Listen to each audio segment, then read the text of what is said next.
Private rocket తయారీ, integrated and testing యూనిట్ను తెలంగాణలో ఏర్పాటు చేయడానికి స్కై రూట్ ఏరోస్పేస్ కంపెనీ రాష్ట్ర ప్రభుత్వంతో ఒప్పందం కుదుర్చుకుంది.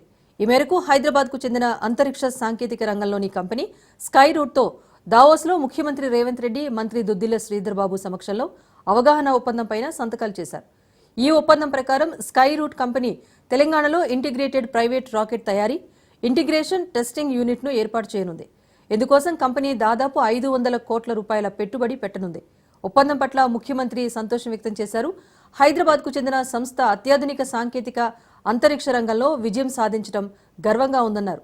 తెలంగాణకు చెందిన యువకులు ప్రపంచంలోనే అద్భుతమైన ప్రతిభను ప్రదర్శించడంతో పాటు రాష్ట్రంలో పెట్టుబడులకు ముందుకొచ్చినందుకు అభినందనలు తెలిపారు.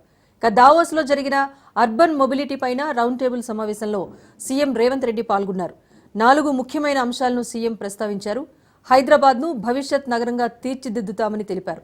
ప్రపంచంలోనే ఉత్తమ నగర రవాణా వ్యవస్థ కలిగిన నగరంగా హైదరాబాద్ను తీర్చిదిద్దటమే తమ లక్ష్యమన్నారు CM Revanth. Fastest, greenest, lowest cost అనేవి ఈ లక్ష్య సాధనకు మార్గదర్శకాలన్నారు. రవాణా చౌకదనం, స్థిరత్వం, వేగం నగరాల భవిష్యత్తును నిర్ణయిస్తారన్నారు సీఎం రేవంత్.